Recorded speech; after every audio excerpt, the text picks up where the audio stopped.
قرآن کی ایک آیت میں نے پڑھی، اللہ فرماتا ہے وَأَمَّا مَنْ خَافَ مَقَامَ رَبِّهِ وَنَهَى النَّفْسَ عَنِ الْهَوَىٰ، اور وہ شخص جو اپنے رب کے حضور کھڑے ہونے سے خوف کیا، ڈر گیا، وَنَهَى النَّفْسَ عَنِ الْهَوَىٰ، اور خواہشات نفسانی کے خلاف کیا، نفس کچھ اور چاہ رہا تھا، تم اس کی طرف نہ جا کر اللہ کے حضور کھڑے ہونے کا تمہارے دل میں احساس پیدا ہوا، خوف آ گیا، اس کا اجر جانتے ہو کیا ہے؟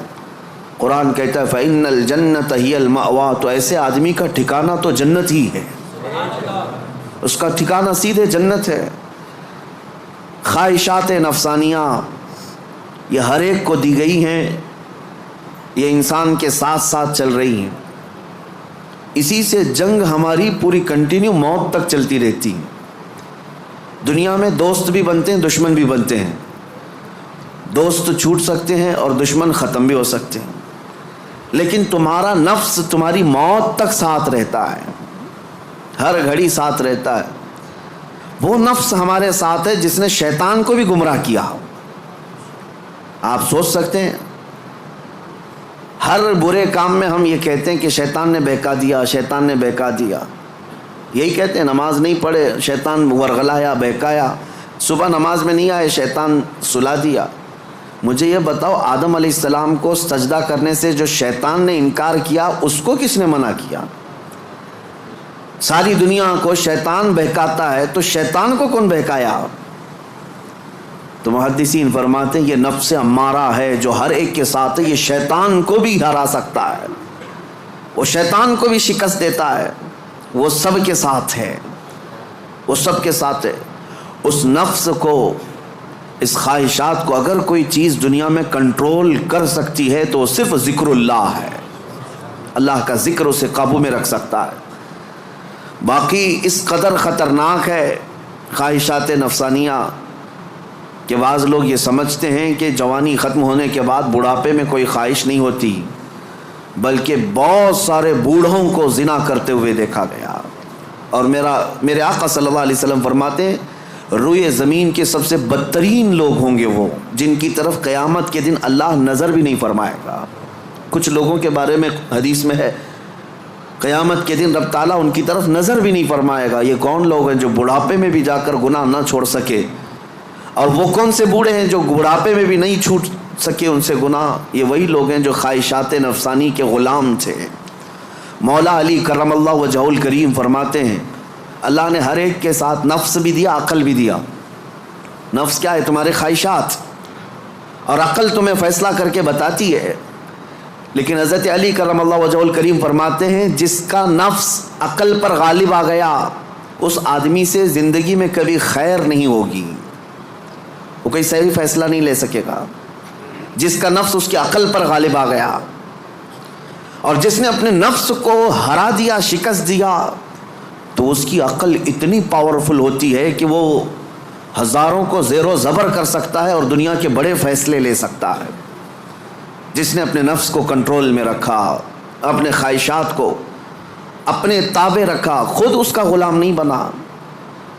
میرے عزیزو، قرآن کی ایک آیت میں آپ کو بتاتا ہوں، کتنا بڑا لفظ اللہ تعالیٰ نے قرآن میں فرمایا، توجہ کتنا بڑا لفظ ہے یہ، ارأیت من اتخذ الہہ ہوا، اے محبوب کیا آپ نے نہیں دیکھا کچھ لوگ ایسے ہیں جنہوں نے اپنی خواہشات کو اپنا خدا بنا لیا۔ معبود، الہ کا مطلب ہے معبود، جس کی عبادت کی جائے اس کو کیا کہتے ہیں؟ معبود۔ اور قرآن کہتا ہے کچھ لوگ ایسے ہیں جنہوں نے اپنے نفس کو، اپنی خواہشات کو اپنا معبود بنا لیا۔ یہ قرآن کی آیت ہے، 2 جگہ آئی ہے۔ اب اتنا بڑا لفظ نفس کے لیے اللہ فرما رہا ہے کہ کئی لوگوں نے اس کو بت بنا لیا، اپنا معبود بنا لیا۔ کیوں؟ اس لیے کہ یہ وہی کرتے ہیں جو ان کا نفس چاہتا ہے، تو گویا کہ اس کی عبادت کر رہے ہیں، خواہشات کی پیروی کر رہے ہیں۔ نفس صبح اٹھا، گناہ کی طرف کھینچا، آپ چل پڑے، گویا کہ اس کی عبادت میں لگے ہوئے ہیں۔ کبھی تو اسے شکست دو، کبھی تو اسے ہراؤ۔ رات کے وقت گناہوں کے اڈوں پر جانے کی جیسی خواہش ہوتی ہے، کیا اپنے آپ کو مارتے ہو؟ میں تمہیں بتاؤں، خواہشات تو بہت دور کی بات ہے، گناہوں کی خواہشات بہت دور کی بات ہے۔ سیدنا ابو بکر شبلی رحمۃ اللہ تعالیٰ علیہ سلسلہ قادریہ کے بڑے مشہور بزرگ ہیں، جن کے نام سے ہم شجرے میں پڑھتے ہیں بہر شبلی شیر حق دنیا کے کتوں سے بچا۔ وہ حضرت ابو بکر شبلی جب رات کے وقت عبادت کے لیے آتے تھے تو اپنی آنکھوں میں نمک کا سرما لگاتے تھے۔ کیوں؟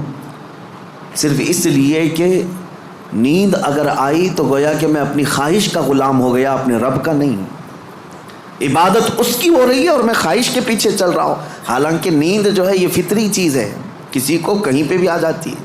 اولیاء کاملین تو اس سے بھی اپنے آپ کو بچاتے تھے کہ وہ آنکھوں میں نمک پھیر لیتے تھے جس سے آنکھوں میں خون نکل آتا تھا۔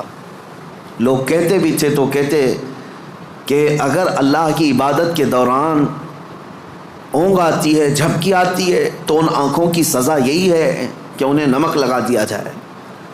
اور حضرت شاہ مینا رحمۃ اللہ علیہ لکھنؤ میں آرام فرما ہے، حضرت شاہ مینا، ان کا حال تو یہ تھا کہ جب رات کو عبادت کے لیے کھڑے ہوتے تو ایک اونچی دیوار پر وہاں کھڑے ہو کر نماز پڑھتے، ادھر بھی کھائی ہے ادھر بھی کھائی ہے، کھڑے رہتے۔ لوگ کہتے کہ نماز پڑھنے کے لیے اتنی جگہ ہے، اس دیوار پر کیوں جا کر نماز پڑھتے ہیں؟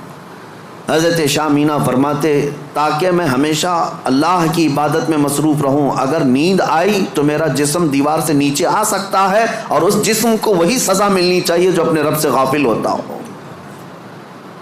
نفس کے خلاف وہ اولیاء جنگ کرتے رہے، لڑتے رہے۔ سب سے بڑی خطرناک چیز آج ہمارے ساتھ جو چل رہی وہ ہمارے خواہشات ہیں، اور میرے آقا صلی اللہ علیہ وسلم ارشاد فرماتے ہیں لا یؤمن احدکم حتی یکون ہواہ تبعا لما جئت بہ، تم میں سے اس وقت تک کوئی مومن نہیں ہو سکتا جب تک اپنی خواہشات کو میری مرضی کے حوالے نہیں کرے گا۔ تم ویسا جب تک نہیں کرو گے جیسا رسول اللہ چاہیں تب تک تم مومن نہیں ہو۔ تم وہ کرتے ہو جیسا تم چاہتے ہو، تمہاری مرضی، تمہاری خوشی، تمہیں جو اچھا لگا وہ کرنے لگے۔ یہ مومن کامل کی علامت نہیں۔ مومن کامل وہ ہے جو اپنی زندگی میں وہ کرے جو رسول پسند کرے، ان کی مرضی کے مطابق۔ میرے عزیزو، خواہشات یہ لامتناہی سلسلہ ہے، نہ ختم ہونے والا سلسلہ ہے۔ کسی بھی خواہش کا کوئی اینڈ نہیں ہے، کر کے دیکھ لو۔ تمہیں اگر دولت کی خواہش پریشان کرتی ہے تو کماؤ کماؤ کماؤ، کہاں تک جاؤ گے؟ کبھی بھی پیٹ نہیں بھر سکتا۔ نبی پاک صلی اللہ علیہ وسلم ارشاد فرماتے ہیں قبر کی مٹی ہی اس کا پیٹ بھر سکتی ہے۔ کسی بھی خواہش کا اینڈ نہیں ہے دنیا میں، جو خواہشات ہیں۔ مال کی خواہش، میں یہ نہیں کہہ رہا کہ کسی کو مال کمانا ہی نہیں چاہیے، ارے میاں زندگی گزارنے کے لیے ہر ایک کو کمانا ہے، ہر ایک کو کمانا ہے، لیکن میں جس چیز کی مذمت کر رہا ہوں غلام بن کر کے پیچھے بھاگنا۔ جیسے فارسی میں کہا گیا ہے خوردن برائے زندگی اس نہ کہ زندگی برائے خوردن۔ کھانا جو ہے تمہاری زندگی کے لیے ہے، پوری زندگی کھانے کے لیے نہیں ہے۔ فرق دونوں میں سمجھ رہے آپ؟ مال تمہاری زندگی گزارنے کے لیے ضروری ہے، لیکن پوری زندگی مال کے لیے نہیں ہے۔ لیکن خواہشات کبھی ختم نہیں ہوتی۔ شہوت کی خواہشات، نفس جیسے جنسی عمل کے ذریعے سے اپنے جسم کو سکون پہنچانے کی کوشش کرتا ہے، وہ خواہشات بھی کبھی ختم نہیں ہوتی، کبھی ختم نہیں ہوتی۔ اگر اس نے اپنے اس گھوڑے کو، نفس کے گھوڑے کو آزاد چھوڑ دیا تو وہ کہیں پر بھی اس کی خواہشات جا کر رکتی نہیں۔ نہ وہ ایک عورت پر صبر کر سکتا ہے، نہ 10 عورتوں پر، نہ 100 عورتوں پر۔ اگر اس نے اپنے خواہشات کے اس گھوڑے کی لگام نہیں پکڑی تو کہیں اینڈ نہیں ہے اس کا، کہیں اینڈ نہیں ہے۔ مرنے کے وقت بھی یہ خواہشات اسے گناہ کی طرف لے جا سکتی ہیں۔ یہ شرمگاہ کی خواہشات اور زبان کی جو خواہشات ہیں، چٹکارا جس کو کہتے ہیں، لذت، اس کا بھی کوئی اینڈ نہیں۔ میں نے ایک ایسے صاحب کو بھی دیکھا، ان کے بیٹے میرے ساتھی تھے، وہ تو مذاق میں کہتے تھے کہ ان کے باپ ICU میں تھے، جس دن ان کا انتقال ہونا تھا اس دن بھی وہ بریانی منگوا رہے تھے ICU میں۔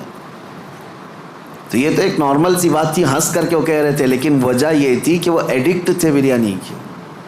کھانے کے، گوشت کے، تو ایک لمٹ ہوتی ہے کسی آدمی کی، لیکن اگر اس نے خواہشات کو آزاد چھوڑا تو وہ کہیں پر بھی جا کر نہیں رک سکتا، نہ آئی سی یو، نہ آپریشن، نہ کوئی چیز، اسے کوئی چیز نہیں روک سکتی سوائے موت کے۔